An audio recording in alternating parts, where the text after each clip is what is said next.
lost its dictating role on the... not lost the dictating role, but you know, they stopped their cars now. So for the time being, I hope they will come back again.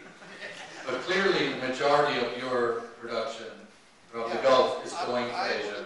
Yeah, you know, for instance, in our case, in our crude oil, because Qatar still is a small oil producer, still we are, now we used to be, we are the smallest, but now we are second smallest, because Ecuador now the smallest in oil. So, but you're a massive energy producer. Yeah. 6 million barrels a day. Yeah, but this is from the different equivalent. But it's more, you know, hopefully also we made a good story. I mean, 10 years ago, Qatar was only 350,000 barrels a day. Now, hopefully we will exceed over 1 million barrels.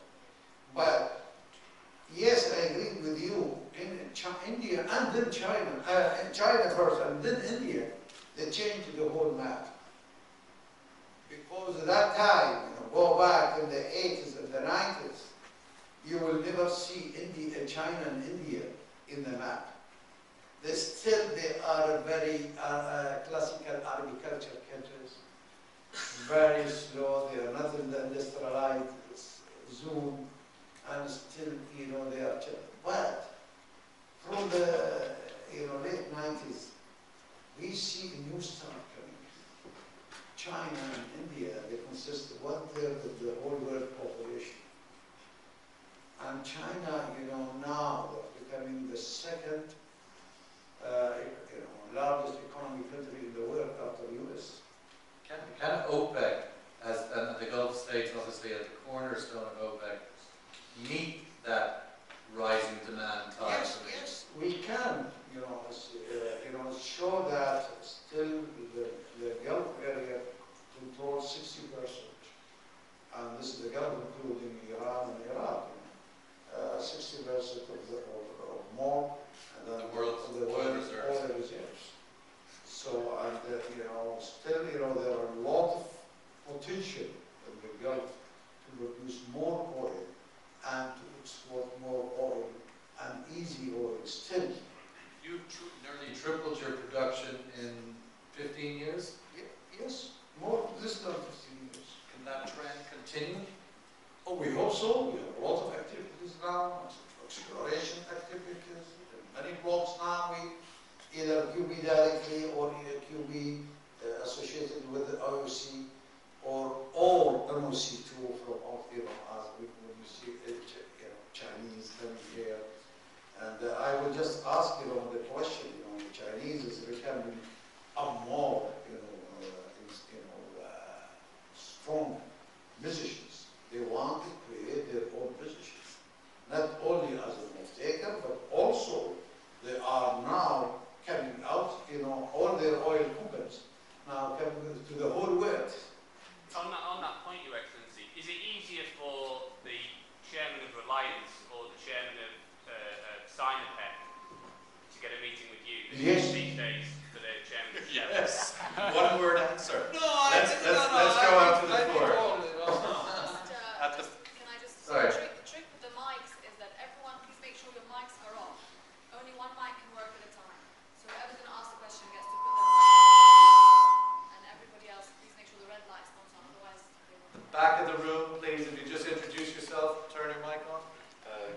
Thank you very much, Excellency. Thank you very much. My name is Tahir Majidi. I'm with Qatar First Investment Bank on the private equity side. I just had a question for His Excellency to see whether he thinks it makes sense to create a sort of regulated OPEC exchange whereby crude oil, gas and the derivative products can be actually a reference point for these OPEC, for OPEC in general to be able to sell its products and regulate prices. I'm not an experienced in the derivative. I'm an experienced in this game of the banks. And, you know, I don't think so OPEC will do it because, you know, we believe that more. I was just going to say, but clearly today, I mean, you said it yourself, that the oil price has been affected a lot by speculators, and they are generally regarded to be the traders, taking positions. So by OPEC not engaging in that space, is it you're leaving your very precious commodity to manipulation? I think this is another game, and I don't believe that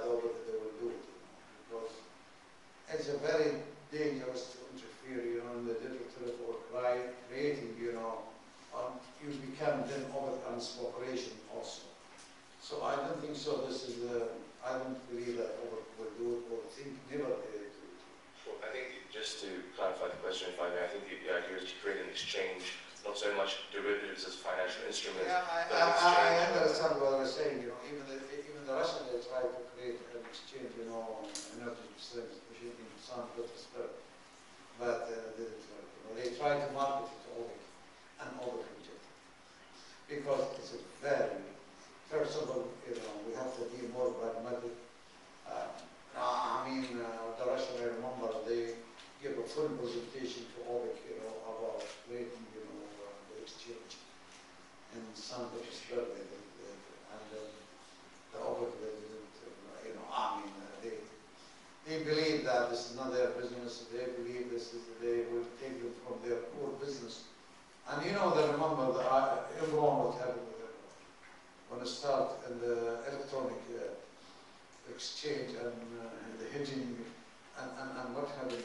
Everyone was collapsed in just 1 week from the 7th largest gas or energy trader to some. So I think it is not our game, and I think I would recommend it, you know, and even OPEC would recommend that, because then we will lose our control in our core business, and then we just return to the screen every 24 hours saying, oh, how the fluctuation, sell, buy, but this is not our business. In the front row here, we have a question.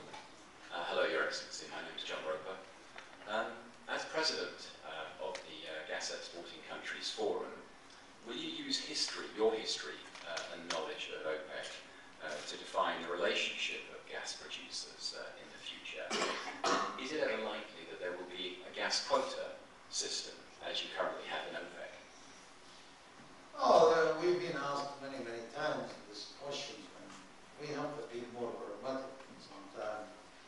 If you have a long contract, long-term formula related to oil, and then no one will ask you to cut production, because this is, you know, an obligation as a take and pay, long period, and you have a very, you know, a formula that satisfies producers and consumers. But today, unfortunately, gas has not specifically how to price it.